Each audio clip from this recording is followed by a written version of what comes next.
I got caught drinking. Hello, Chocy Chat. It's episode 135. It's the 17th of May. Can you believe it?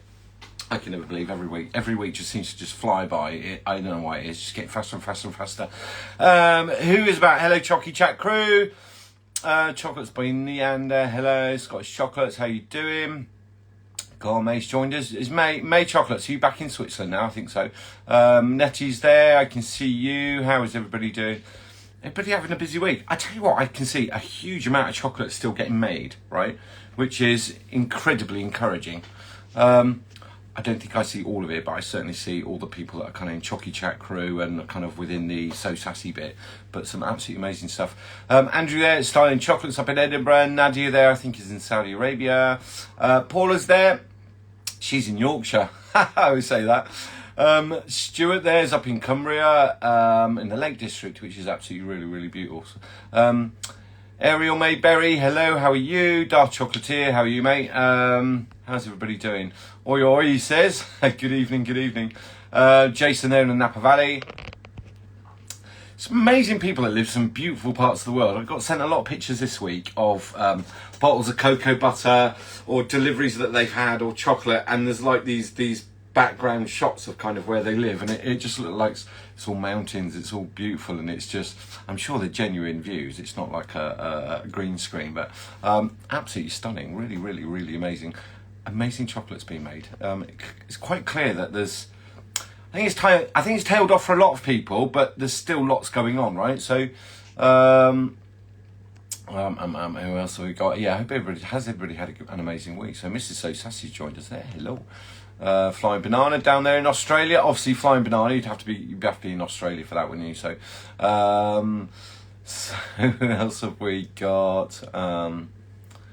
Just waiting to get paid so I can make more. Happy day. Well, that's how it works, isn't it? Right? This is how the hobby. So the definition of a hobby is a skill or something that you do that if you were good enough. And you could eventually make money out of it, right? Because you'd be amazed how many. I had this conversation. We've had hands-on classes this week. Lots of lessons, lots of classes this week, and I'm always amazed by the careers that people have. Because a lot of the people that join us for the hands-on classes, we get professionals. Lots of them are start at home. And they're in IT, and they're doctors, and they're engineers, and they're specialists in their field, and really quite senior.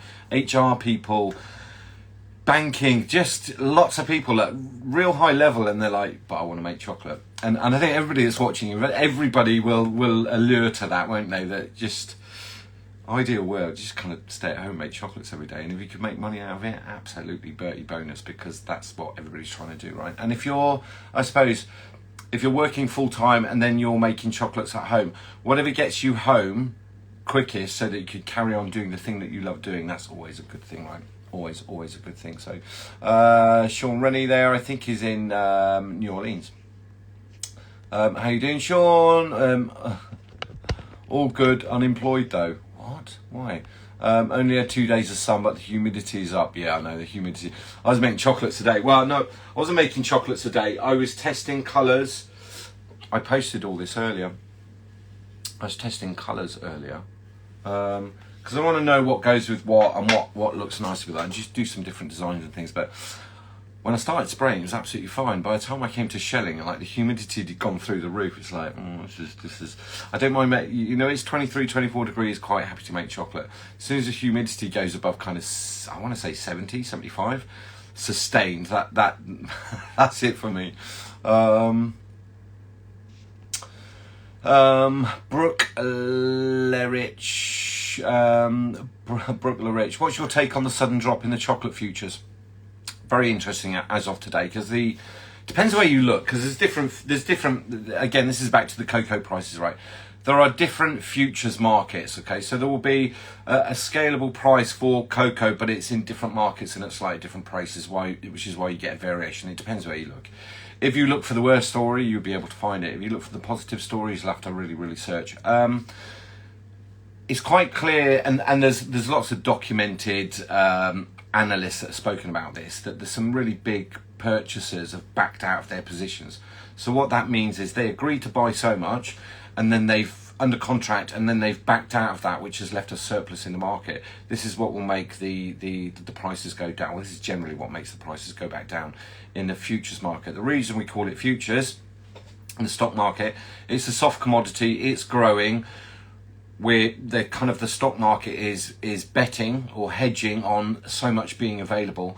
Well, it turns out there's a little bit more available than everybody's making out. And what caused the fluctuation and this like emergency buying from big purchasing houses, right? So on the stock market, it's quite clear a lot of those have backed out their positions, which has left a surplus. So it's on a downward trend. I think the interesting one for me, and the question that I would like to ask, if I could ask this to some of the bigger purveyors and retailers, if they've bought in when it was at 13, 14,000 or like 11, 12, 13,000 dollars a ton, and now they're buying it at 7,000 a ton, and it's going to drop down. I think futures finished today at 7,100 a ton. It started off quite high, but it's dropped down throughout the day. I think there's a 6% drop today, and that's looking at the American JP Morgan analysts, and then also looking at NASDAQ as well. If that price is going down, then surely it should feed into the market. It normally takes a little bit of time for that to kind of scale through. So from production of bought cocoa to being it produced, turned into a commodity and then sold on. Be interesting, the ones that inflated their prices. I know this because I buy cocoa butter, and we buy cocoa butter in huge amounts, right? And when I look at it and say it says production date was, for example, September 2023, that's the production date of that product. So if they're selling it in May 2024 and the production date was 13 months ago, 14 months ago, 18 months ago, why the inflated price? So there's a couple of retailers on the market that I've got my eye on, and it's like maybe they're taking advantage of just bumping up the price, all right? So who knows? Maybe the chocolatiers will get together and call them out and say, actually, there's no need. If the prices are slowly dropping, and to look at it at the moment, current state, it's kind of double what it was this time last year. However, we looked at it in March, it was 3 times the price of it was. So actually, it's come down by a third. 35% has come off the market value since March. So it's a downward trend. Let's just fingers crossed it keeps going, right? And again, this was based on West Africa, which everybody talked about. This was to do with El Nino, it's to do with purchasing, it's to do with futures, how much is going to be available in the future. None of that kind of scaremongering dealt with what's coming from Central America, Latin America, and then also Asia, which has good growing stock of plantations. And then there's East Africa as well, because Tanzania, Kenya, they're huge growers, and I've been to a plantation in Tanzania, and it was like as far as you can see. So that's not taking all that stuff into account as well. So yeah, it looks like it's heading downhill. It's not going to be fast, but it is going back down. So, and it's as I said before, I said this many times on here, it's a soft commodity, so it's a growing commodity. It's always done this, and I think if I went back 10, 15 years. We had exactly the same thing where cocoa doubled, literally in the space of a week. The cocoa stock product doubled overnight. There was lots of scaremongering, and then it all went back down again, and it almost solved itself within like a 3-week drop. So we'll see. I think everybody's hopeful. I do. I think everybody's hopeful. So send some hellos out. Colour Indulgence in Portugal. Hello. Flying Banana, just home from a night shift.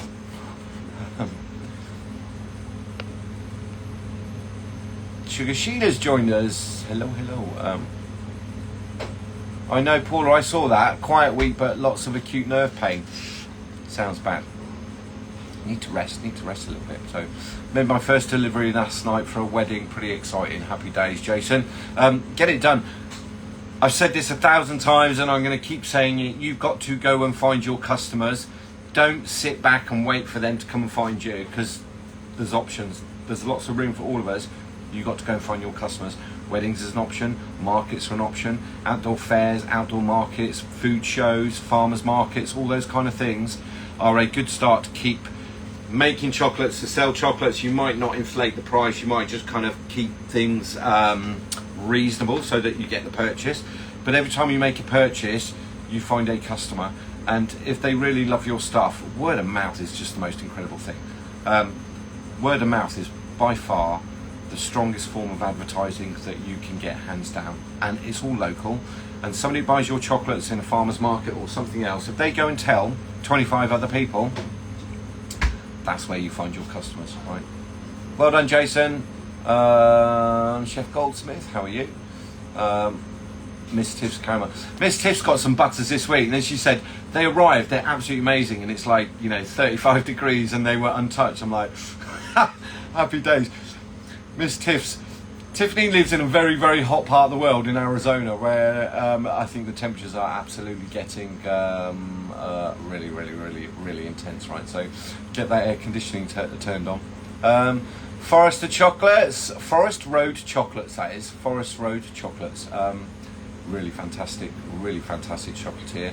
Atelier Maison. Gosh, there's lots. I need to send out. I'm trying to send out waves and talk and read. She said men can't multitask. We can. Let me. Oh no, Paula, that doesn't sound nice at all. You want to get yourself a nice chair. Hashim there, Bahrain, Chocolate Escapade. There's loads of people. Hello.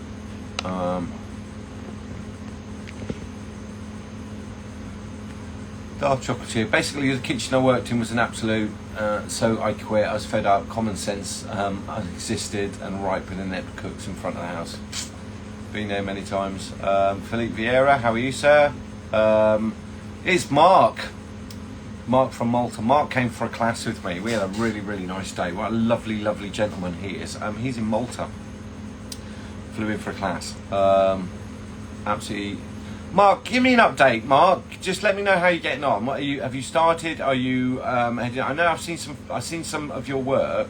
Just give me an update in terms of where you are. So.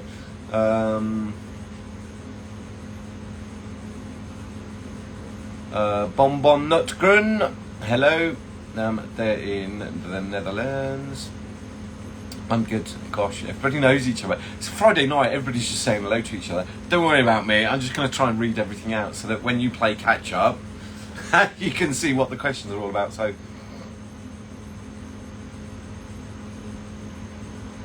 Linda there, Art in Chocolate, I think she's in Connecticut or New Jersey, one of the two. So, Wirral Lass, in the Wirral, I would have thought so. Flower Weather, how are you? Yeah, the futures explanation, it's interesting what impacts pricing, and there's so much that impacts pricing.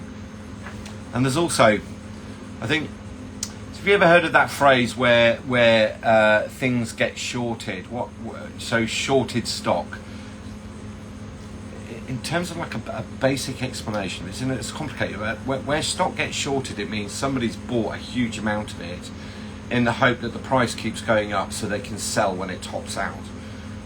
These big purchasing houses, so whether they're not going to be hedge funds because that's a different area at all. They'll be stockbrokers. They'll be buying big chunks, but where the market's very volatile and up and down, they don't really want to take it. They want to buy when it's going up, right? And they'll put up with a little bit of this, but what they don't want to do is deal with this. Well, that's what's happening with the futures market in cocoa at the minute. It's really, really up and down. And until all the yield reports are in, until all the countries and the regions have said this is how much we've got, it's hard to get a fair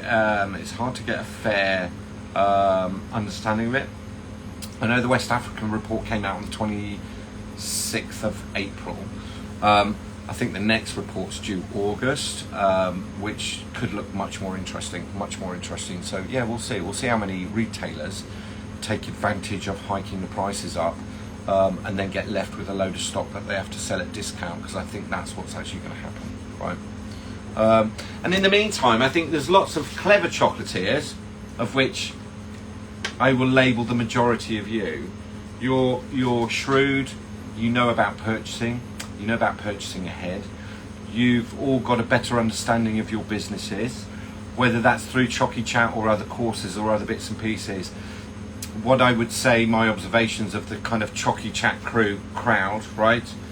and lots have done classes with me, and lots tune in all the time. I think as you get better at doing your job, and that's getting better at doing your job is not getting better at making chocolates, it's actually getting better at running your business. Half of it is making things, the other half is marketing and selling.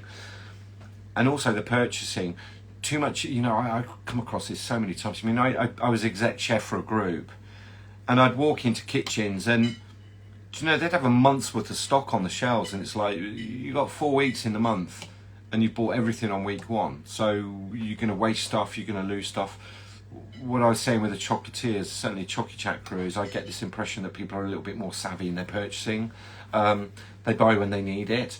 They don't have unnecessary inventory on the shelf. I'm hoping nobody's stockpiled too much, because we're about to go into winter. One of the questions I got asked this week, I've been asked this 3 or 4 times this week, where do I store the chocolate when it starts getting warmer? And I'll cover that one with you.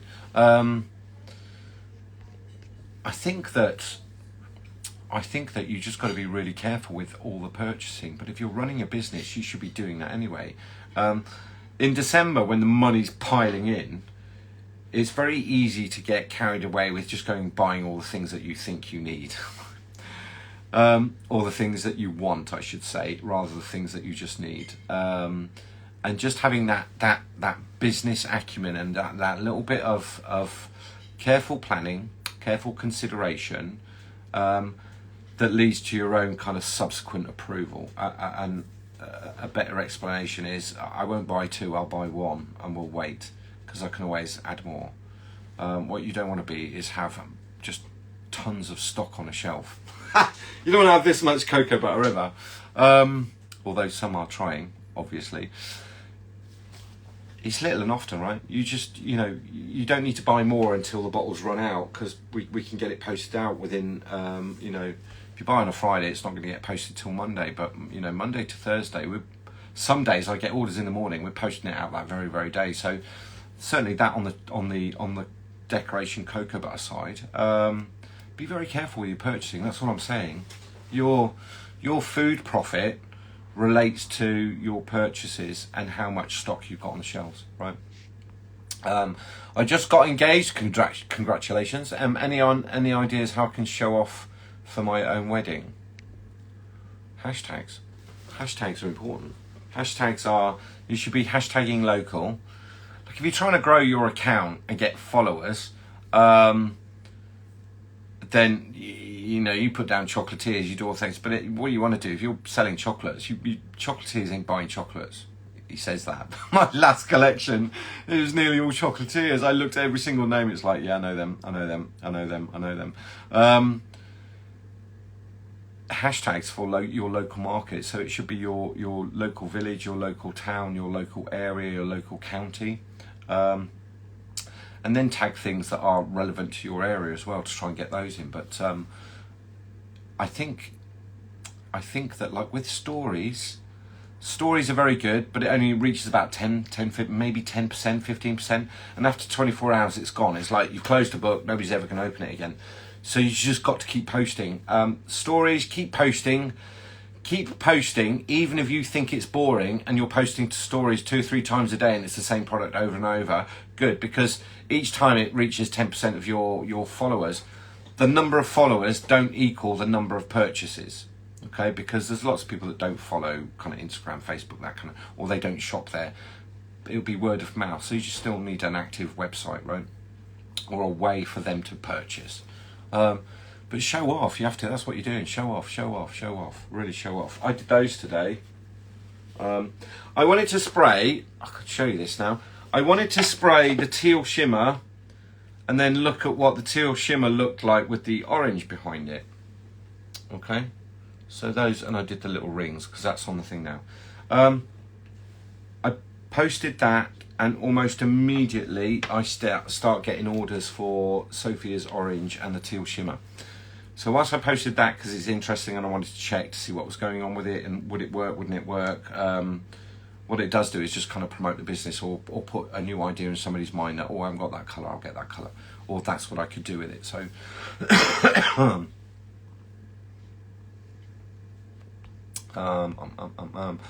I've got my first market this weekend. Very excited but nervous too. Sally, don't be nervous.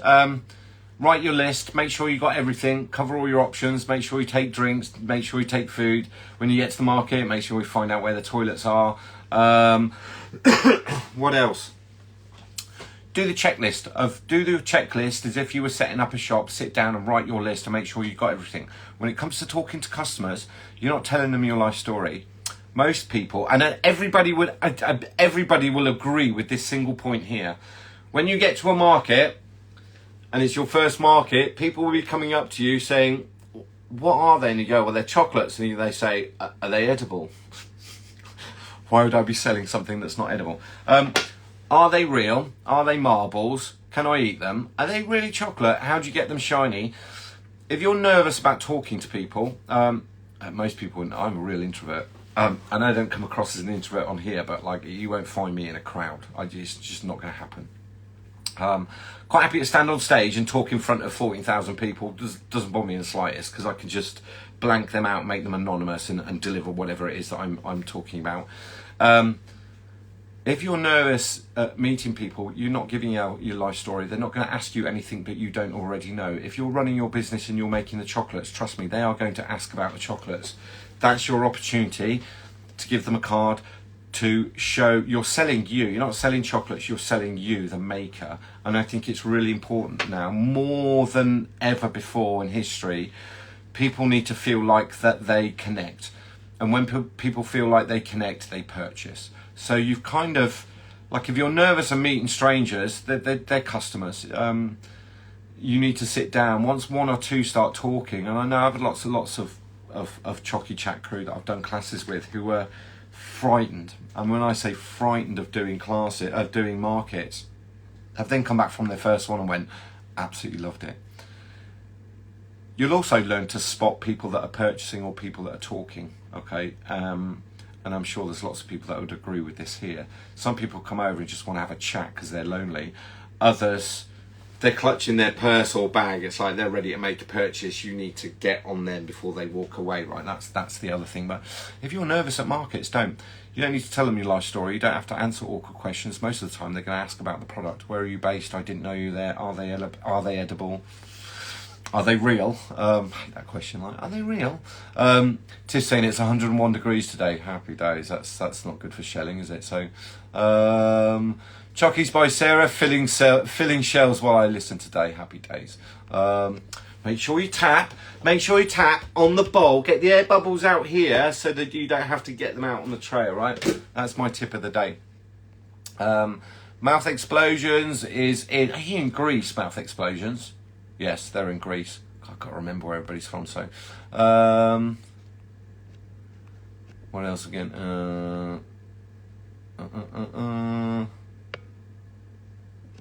Finally got the cocoa butters today. Thanks for the present. You are most welcome. So we've had some challenges with posting this week. No. They're ones that were posted last week, the international ones. There's two countries that are being very problematic at the minute. I'm not going to name them now because Rania has literally spent the day with dealing with our couriers, dealing with the problems, and it's not our courier, it's the country. So we're trying to find solutions to that at the moment because it's, we ship to over 70 countries now. We ship to over 70 countries. There's lots of rules and regulations. My day is not spent just doing cocoa butters and making shells. There's a serious side. Mrs. So Sassy spends the majority of her day and night dealing with that stuff, so I think she's had enough. I think we're going to have a day off tomorrow. We're not. We've not had a day off. We haven't had a day off for a long time. Mother Baker's there. Hello, Mo. How are you? Peanut ganduja leaked but shells. Hang on, blind chocolate here. My peanut ganduja jam leaked but the shells were okay. Would it be the jam too? Yes. If you just take normal jam and you, I need to explain this really carefully. If you take normal jam and you stir it and you break it down, it's not going to be fully bound. The pectin that we use for making jam is slow set, so it binds up so that it forms a skin on the layer slowly, and then that's a micro barrier for all this stuff that's underneath. If we put a stick in and we stir it, there's still quite a lot of water bound in it. The other thing is that jams, they want to keep them as liquid as possible, so that when it goes through the machine and it's vacuumed and the lid goes on, it's then or the top of it's heated first, and then it goes into a vacuum chamber, and then the lid's tightened on so that the lid sucks down, because that's the provenance of the shelf life of that product in the shelf. If we then take that jam and just give it a stir, it's got too much water in it, so that when you pipe it in, particularly milk chocolate and particularly dark chocolate is much more open celled, right? So there's much more pieces in it, whereas milk chocolate, white chocolate, it's much more dense, it's more bendy, but not much. You don't get much fat migration through milk chocolate and white chocolate, but you do, oddly, with dark chocolate. It's really bad. You always get fat migration with dark chocolate. As I always said, like, if you've got a very, very heavy percentage of nut paste ganduja in a bar or in a bonbon, shell it in milk chocolate or white chocolate. Don't shell it in dark, because the fat migration will go straight through that shell within a few weeks. If it's kind of above 21, 22 degrees, the fat migration will go straight through.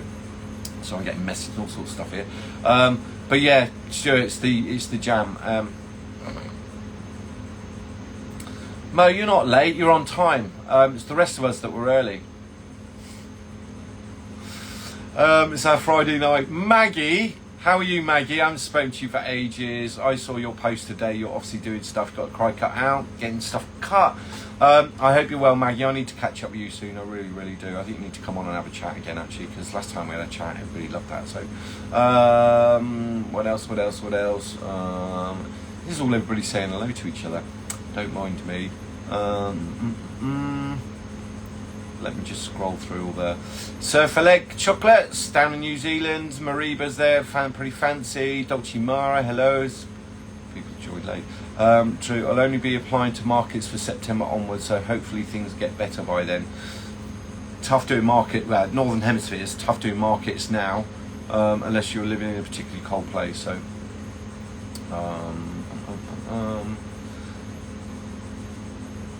yeah, definitely keep limited amount of stock. Order, yeah, plan ahead, plan. Salute, chef. Quick question: does putting coloured cocoa through a heat cycle multiple times damage its quality over time? I tend to change my mind a lot. No, it doesn't. These, you can well, you don't. I always say, like, try not to get these over 50 degrees if you can. Just because you can scorch the butter and it'll change that smell, right? So if you get a butter, if you've got a bottle and you really nuke this beyond, you'll find that the smell notes of the cocoa butter will kind of deteriorate a little bit. The colours won't, but you can heat them up, cool them down, heat them up, cool them down. It will remain as the same product. It's not going to dehydrate because there's no water in it.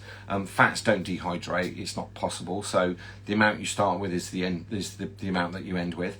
They're plant based, so there's no there's no animal or mammal amino acids in it. So in terms of rancidity, that's not going to happen either. Try not to heat them over 50. The other thing is, if you're heating them above 50, you're just not paying attention. The other thing is it's just going to take longer to temper them down. It's going to take a lot longer to temper them down. You don't need to melt them to 40. Melt them to 40, temper them down, use them. But no, they're not, doing it time and time again. What I do recommend, though, is, and I was painting today, what you do, melt the bottle, tip out what you need into a little tub, put the lid on, and then put that somewhere in a dark place so it's away. And then you just temper the amount that you need. You should have a rough idea. You should give you a rough idea. The average cup is, if you're using this brush, so that's 13 mils, right? So that's 13, that'll give you 13 grams. 13 grams will do me 2.5 moles. So, if you wanted to measure it out and you say got like 4 or 5 moles, you maybe just need to do 2 cups worth into a small container, right? So you can melt it and measure it with that as well if you need to. Like I said, if you were doing 1 mold, oh look, I had to make some stamps earlier this week. If you were going to shell 1 mold, you would not temper a £5 bag. You'd do the amount that you need, right? It's the same with cocoa butters. Just melt what you need as you need it and then go and get more, because what you're trying to do is protect your stock, right? If you keep putting these bottles in and out of the dehydrator, eventually the bottle will deform, all right? If you get the bottles kind of above 65 degrees, you can start melting the bottle as well. So, or the cap's not going to fit, or all these other bits. But no, they're not. You're recycling the colours, warming them up, cooling down. It's not going to do any damage at all. So, let me. Careful with the hashtags. Too many and marked as spam.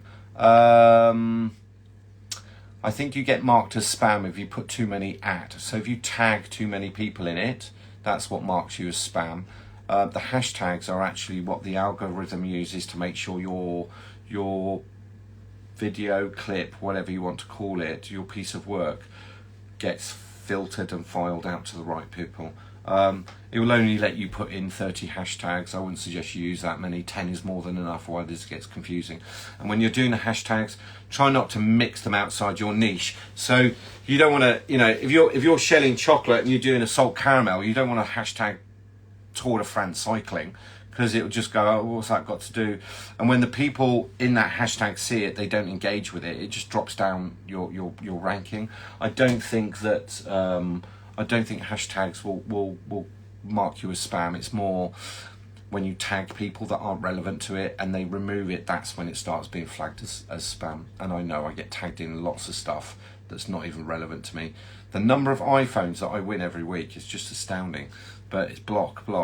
It's just a full-time job doing that. So, chocolate by Neander. Do you have your dehydrator on all the time, or do you turn it off overnight when not in use? What temperature do you have it on? 40. No, I don't have it on all the time. All my colours are. I had this on earlier today. I'm going to try and take this out.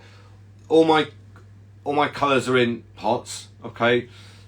The maximum, they're only 80ml pots. Okay, and for the majority of the time, they're only half full. So there's probably going to be less than kind of 40 grams would be the maximum I have in those. I turn it on if I know I'm going to be spraying and I'm setting up. Before I start setting up in here, looking at cleaning airbrushes and looking at hoses and setting up my compressor and everything, I'll turn that on, and I'll turn it on at 50, and then we'll kind of leave it 30 minutes. Once I see that the majority of it started melting, I'll turn that down to 35. If anything in there is not fully melted, I'll just give it a very quick 5 seconds in the microwave if I need to. I just use it for melting cocoa butters. That's it. I will then temper them, then I use them. I'll turn it down to 35, because that's the beta crystals that I want while I'm tempering it. They melt at 33.8. They're not very accurate. At the top, if I set that to 35, at the top it's 38 and at the bottom it's 32. I can't. And every time you open the door, all the warm air comes out, the temperature drops, and it goes back up again. Generally, it depends on how cold. At the moment I'll have it on 35. If we're in the midwinter and it's really, really cold, I might have it on at 40 just to combat the coldness of the air. Generally speaking, I'll turn it on kind of 30-40 minutes before I need those butters. And if there's any that I really need urgently, we'll just help them along a little bit in the microwave. But I keep the brushes in there, I keep all the air brushes in there, I keep the adapters in there, just because it keeps them all warm, and then I'll take them out before I need to spray them and let them come back to kind of hand temperature. Then I'll spray them, I'll fill them and spray and do all those bits and pieces. But I get so many questions about, do I use it for tempering? No, I don't. No, you can't use a machine for tempering. You use a tempering machine for tempering chocolate. Cocoa butter, that's just a melting tank. It's just a melter where I can have 40 or 50 colours ready, because the majority of the time I'm either teaching or I'm doing bits and pieces with a product that I've made, or worse case scenario, when I make a new colour, or I do a private, we make private colours. I say private colours, we make bespoke colours for people. I will make an amount up, and then I will test that batch and then send the client the photos of the shells with that colour on, just so it matches, because there's a difference between a wet colour and a dry colour. But when we do, so some of the colours in there, some of the colours that are in the dehydrator you can't buy because they are bespoke colours for customers, right? But I certainly don't use it for, I wouldn't risk trying to hold something tempered in there. It's just nowhere near accurate enough. So Defo had people come in the shop have seen my posts on social media. Absolutely. Hashtag locally. Hashtag locally. Hashtag locally. Talk about social media. I did a class last week. Yes, some social media training, which I've not started using yet because I'm not even midway through the notes that I was sent, and it talked all about hashtags and ats, and quite a game changer for me to try and understand what it is that's going on, because we're trying to reach different markets globally, but as chocolatiers as well. So I need to encompass the spellings of it, because if I just keep writing chocolatier, it's not necessarily going to reach Southern Hemisphere, or it's not going to reach South America area.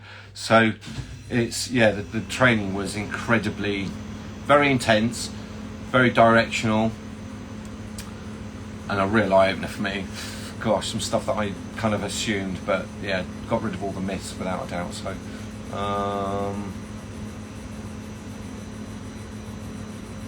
Sally, I'm a chatterbox. Happy days, you'll be all right.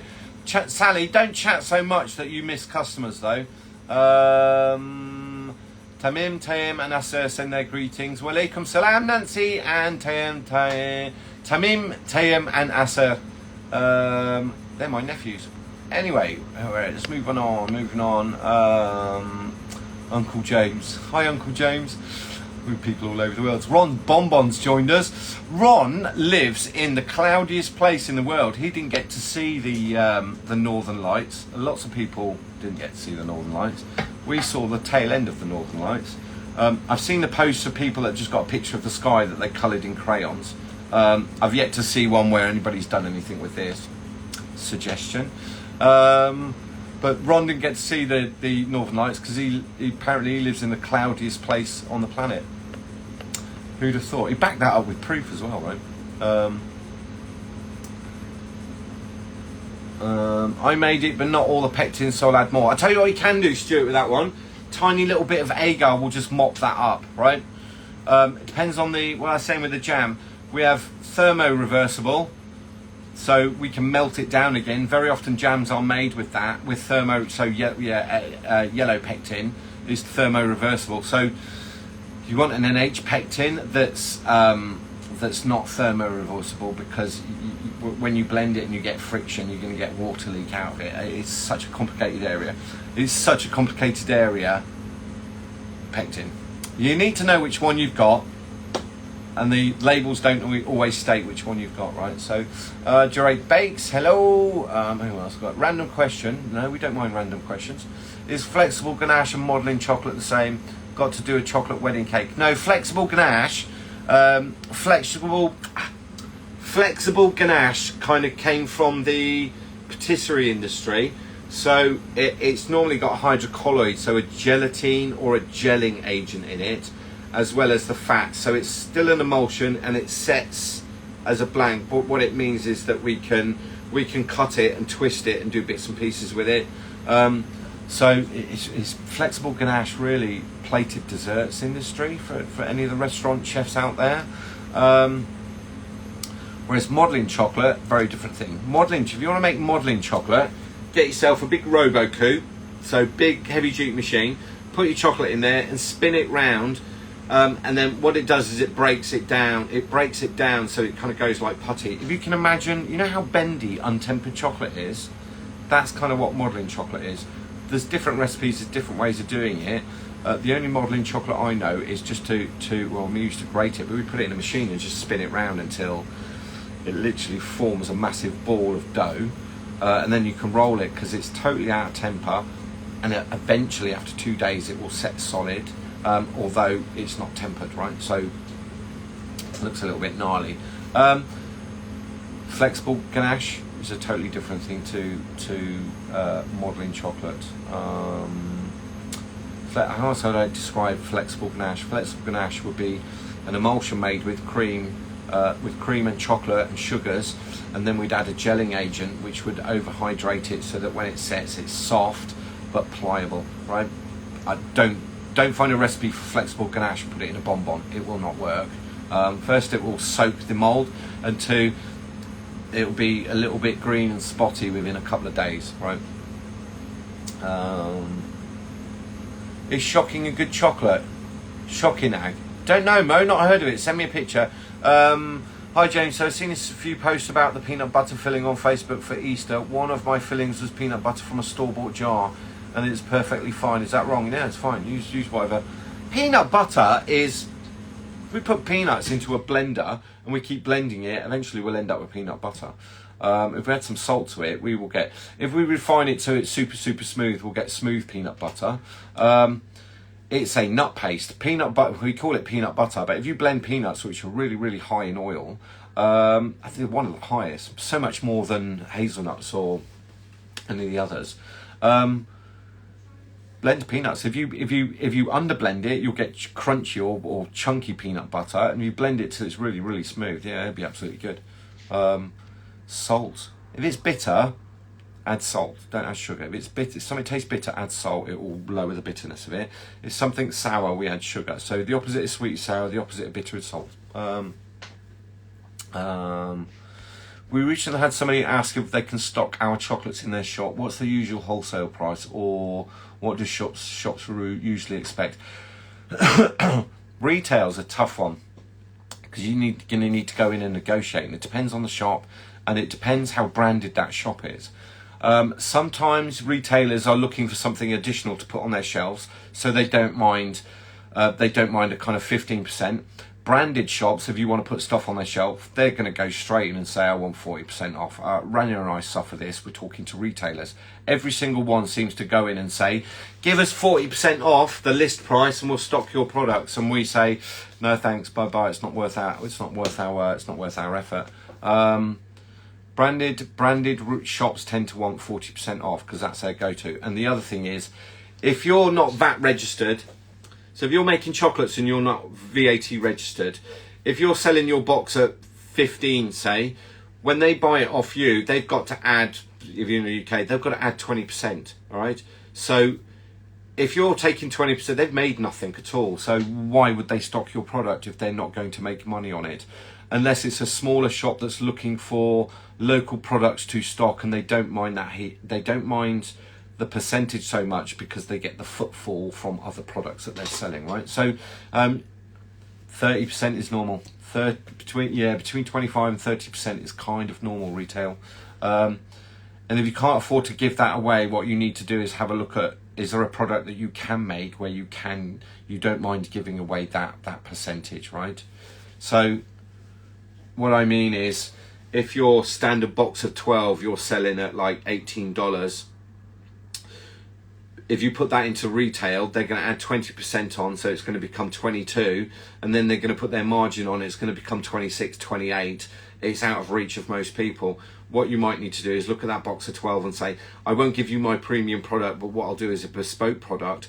Then you can start using the chocolate that's priced at your advantage, do fillings that's priced at your advantage, using your own fillings that you made yourself with stock that you bought, like nut paste and what have you, and actually producing a product that is reasonable for them to give you the percentage and give them the percentage so they can do the markup and the VAT or tax or whatever it is that's on top of it. So generally about 30%, but I tell you what, with retail, every single one's different, and every single one is one that you need to go and negotiate. The difference between retail and wholesale is, wholesale, they're having it in bulk and it's a one-off purchase, and it might be 4,000 bonbons, and they take them away, in which case you can price that. You need to price that carefully so that you're making some money, but also they're not paying through the roof for that single product, right? God, it's all about pricing, isn't it? So,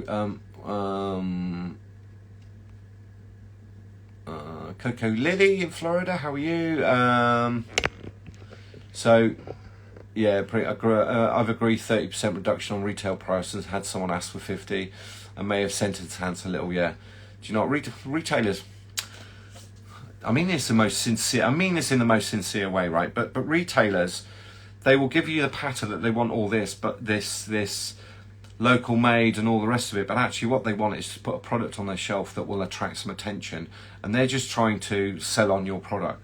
So they, you know, like for us, I don't want to go too much in depth with what we've done with this, but retailers want free samples, they want this, and it's like, you want 30% and then you want all this other stuff on top of it. No, it's just not worth it.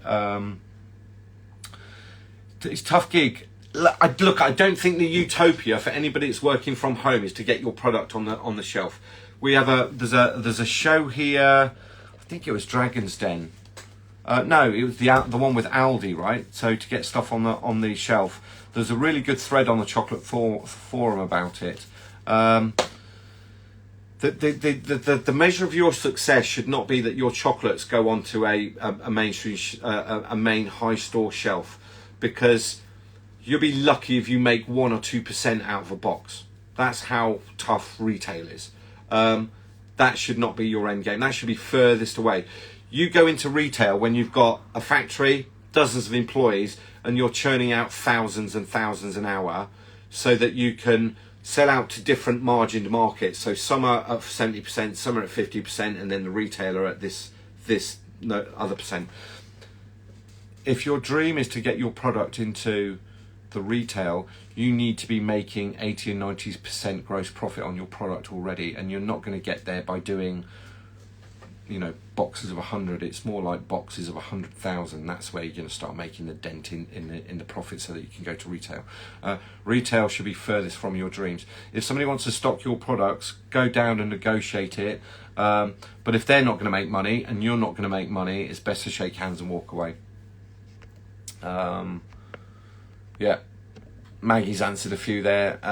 Yeah, they will ask and ask and ask. Sally, this might be a really basic question. Sally, don't ever start something off with, this might be a basic. There's no such thing as a stupid question. And if you ask what you think's a stupid question and somebody belittles it, I will boot them out, either on here or on Chocy Chat or wherever. I'm not having that. There's no such thing as a silly question.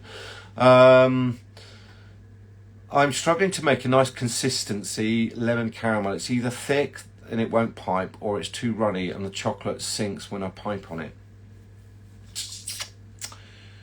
I would make your Scottish chocolates. I'm getting so mad. It's hard to sit here and I've got to read messages, and then there's orders coming in and there's all these other messages coming in, and I'm like, Sally, do you know what I would do? I would take if your caramel's a little bit thin, what I would do is, you want to get the consistency of your test batch. So is your sugar measured accurately the same every single time? Is your cream measured accurately the same every single time?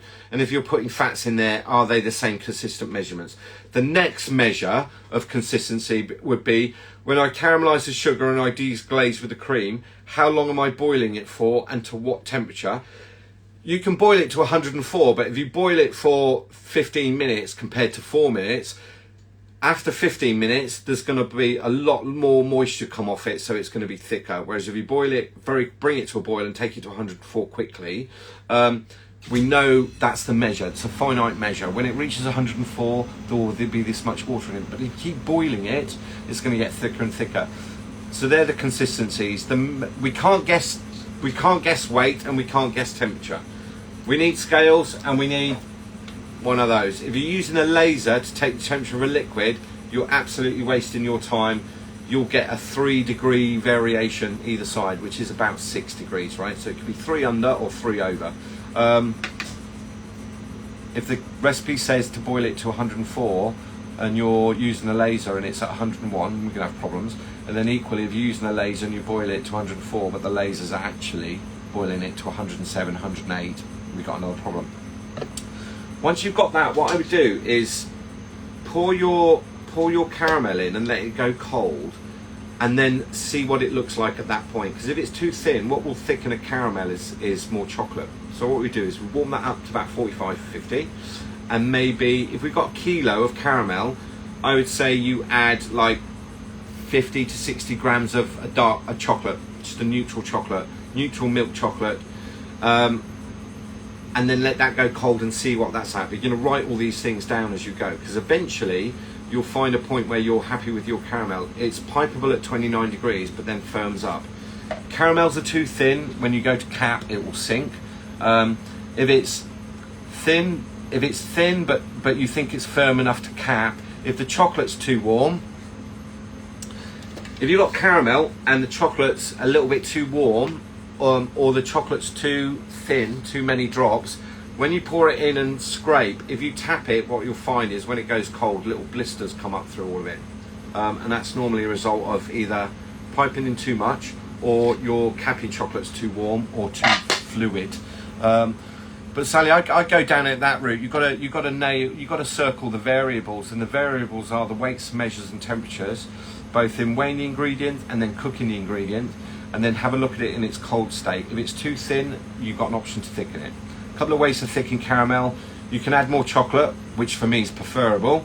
I did a post recently saying I don't add butter to caramel. If I'm making a salted butter caramel, I will do that. But I think chocolate tastes nicer than butter. So it's also, if I went back 6 months, chocolate was better value than butter, but actually it's gone the other way now, isn't it? So eating my own words. The reason I put chocolate into a caramel is it will blend in, but it's not going to be thin at room temperature, whereas butter's going to be very soft at room temperature.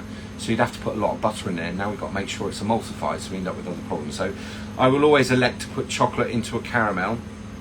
And just do it in increments of kind of 2 or 3% until you find the density that you're looking for, and then make one more from there. But all of this tracks round to, when I make caramel, whether I'm making a litre or 10 litres, same process, same weights and measures, same temperatures, then I know how much chocolate, like I know, if I'm making 10 litres of chocolate, I know that I need to put 1.6 kilos of chocolate, cold chocolate in at the end, and then stick blend it, and that will give me, and that'd be a 45% chocolate, milk chocolate. If it's a dark chocolate, that drops down to 990 grams for 10 litres. So it's really, how firm is it when it's cold? Because we can always warm caramel up again. We can warm it back up. We can re-emulsify it.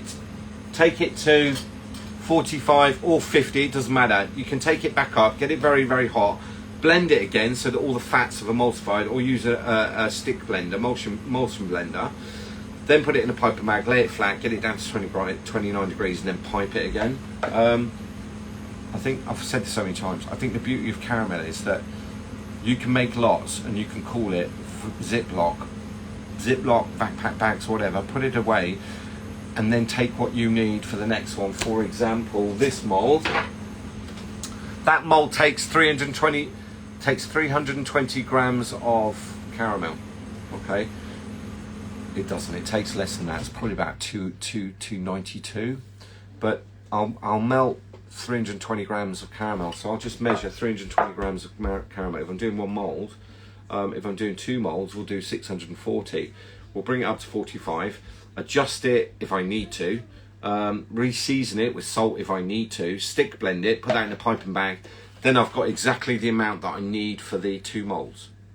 Because I think the nice thing about caramel is, we can warm it up, we can realign it so we can add more fats. The other advantage of putting chocolate into caramel is I can temper it. Because if it's got cocoa butter in it, I've got an opportunity to temper it or add silk or micro to it and blend it through. So you'd wait for that caramel to get down to 34, 33, add the silk to it, stir it through, make sure it's fully incorporated, put it in your piping bag. As soon as that reaches 29, we pipe.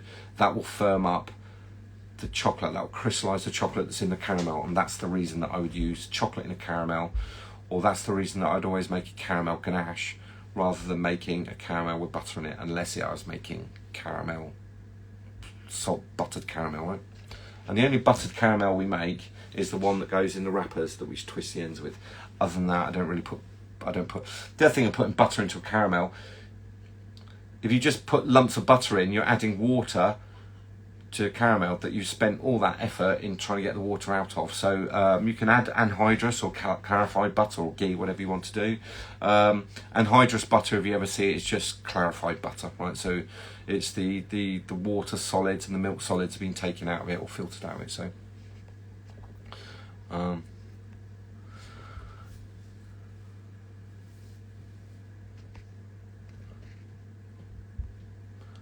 where do you get your little cocoa butter containers for the dehydrator?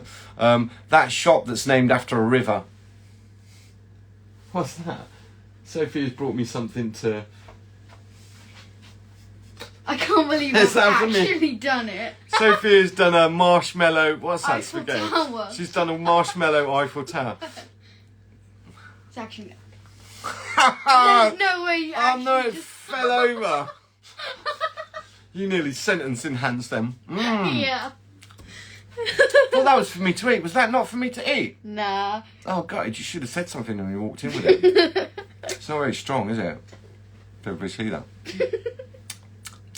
Not sure about those. They're vegan marshmallows, aren't they? They've got more bounce than a squash ball. Hi, Chocy Chat.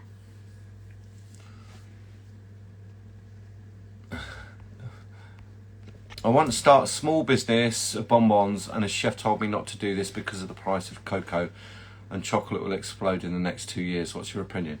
No, chocolate's always been sporadic. I've never ever listened to somebody that's told me you can't do it. Okay, so I've had hundreds of people tell me over the years you can't do it, and I've done it and I've proved them wrong. Mouth explosions. Lots of people running chocolate businesses. Lots of people here on Chocy Chat running successful businesses. Yes, we get to summertime and it gets a little bit more difficult, but this is the time of year where you should be working on what am I going to do for Christmas. The speed that the year goes by, you know, we're 12 weeks to the end of August now, so it's going to go, 11 weeks. It's going to go very, very, very quick. Before you know it, we're into September, October, and we're off again, right?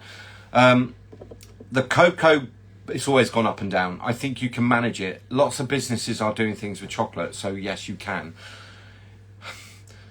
I wouldn't listen to chefs that tell you can't do it. I would listen to people that encourage you to say yes, you can do it, because, be honest, there's always going to be a party pooper.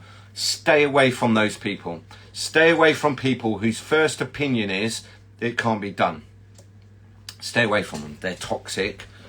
And it's negative, and I don't have time for that, and you shouldn't have time for that either. Everything is achievable.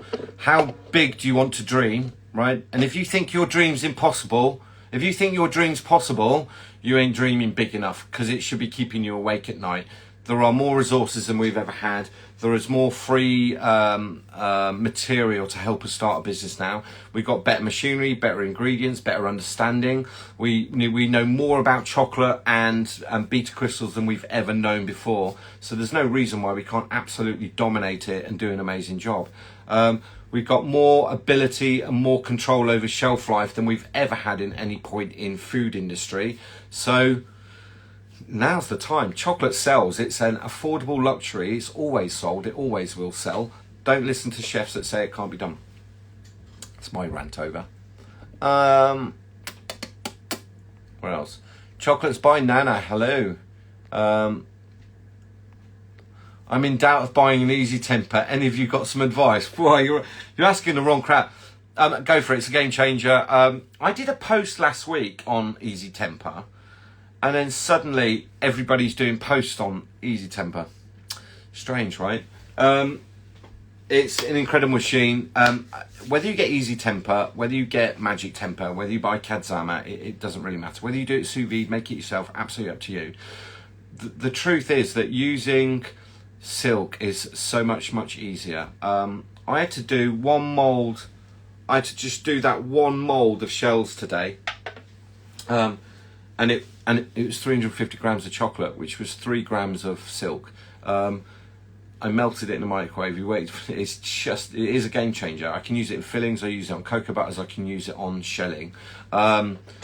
It's a clever bit of kit, and I think that if you want to do bigger volumes, a continuous tempering machine is one option. But if you're going to buy a continuous tempering machine, you better make sure you've got some of the orders to back that up. Otherwise, you're going to have a very expensive machine stood in the corner with not much chocolate in it. The other thing I'd say about an automatic tempering machine is, and this isn't often discussed, if you want an automatic tempering machine, so the big ones, the Selmies, you need air conditioning with it, because the base of the heat that those things pump out, if you're in a small room like me, it would be uncontrollable. What I would tell you though is with the Easy Temper and this one, game changer, and I think anybody that's on Chocy Chat that's got one will tell you exactly the same thing. It's a game changer. Couldn't do without it, right? It's a big investment, but if you've got the orders to back it up, you can afford it, because it will. It's a game changer for you. At the point that you buy a continuous tempering machine, you need to make sure you got the orders to back that up with, right? Otherwise, like I said, it's a very expensive machine stood in the corner. Yeah, but there's lots of people here already saying that, so yeah, couldn't do without it. Just Mr. Harvey's joined. Is he still there? Is Chris there? I'm going to say hello to Chris. Is he still there? I've got...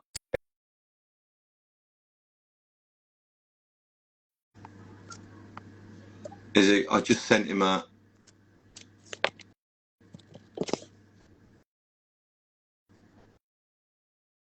is he there? He's gone, isn't he?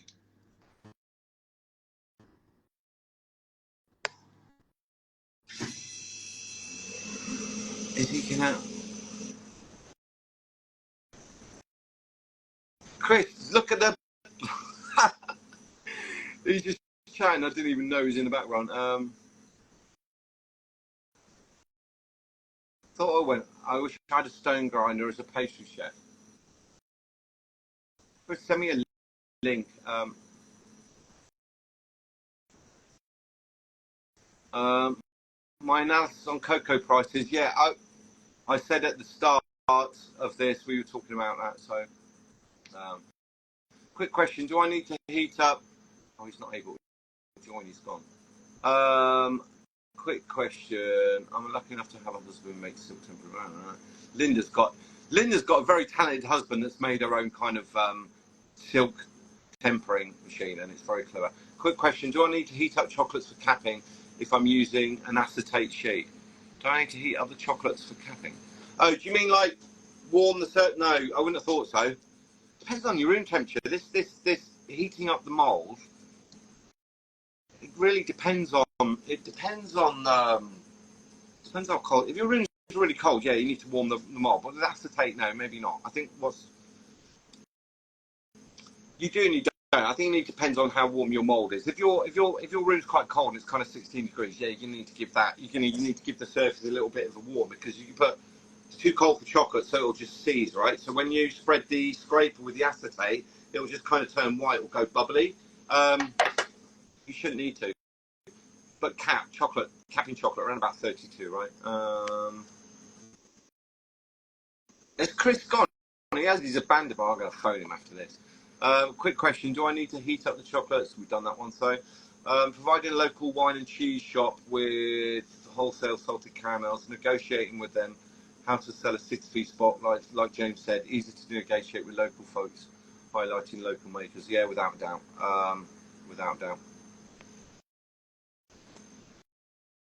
Oh, Sally, 110 is very, very hot for a caramel, for a salt caramel. That was a fruit caramel, yeah, I'll kind of give you that, but you can always thicken caramels with chocolate, right?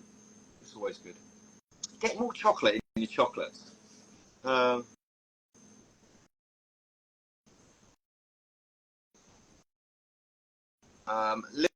Linda, yeah, exactly that.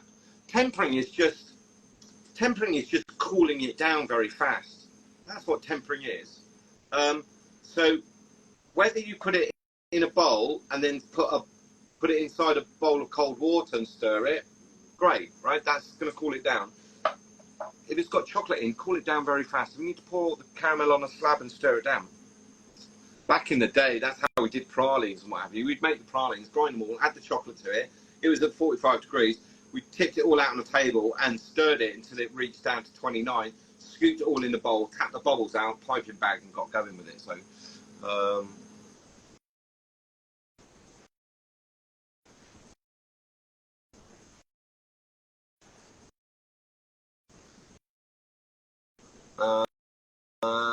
Exo chocolate. You're in Dubai, Robert. You're in Dubai. You're in Dubai on holiday, and you tuned in. Hello, mate. Anyway, Cocoa Mania Scotland. Hello, Cocoa Mania. Can I give you a call tomorrow? I speak to him yesterday, but I was sailing. I was out sailing, so God, it's that time. It's that time already. Let me scroll forward. Right, I'm going to get going. It's gone 9:30. I'm going to give Chris a call and go. Why didn't you give me a? So I see if he can come on next week. I'm gonna brat I'm going to blackmail him into coming on next week. I'm going to get going. Have a lovely week. We've got colours. We're working on websites. We're really, really busy. I'm going to get to all the emails and all the other bits and pieces I've got. Yet again, I'm kind of backed up with classes, which is kind of, I need to find another way of managing that. What else I was going to say? Have a nice week. Keep going with the chocolate. Start getting your plans together in terms of what you do. What does Christmas look like next week? I'm going to have a little bit more of a chat, and I'm going to share some information on the Facebook page about the things that you need to be thinking about towards Christmas, and it's everything that you might need to consider or start having to think about. As it gets quieter now is the time to start thinking, what's next, right? This is a perfect planning opportunity. Everybody have a lovely week. I'll see you in about 4 minutes for episode 136, because that's what the week feels like. Have a lovely week. Be nice to people, especially those close to you. Keep working hard on your business. 50% is making chocolates, 50% is the business side. Bye-bye. Chat. Bye, everybody. See you next week. Well, we're going to phone Chris now and find out why he didn't talk to us. Bye-bye.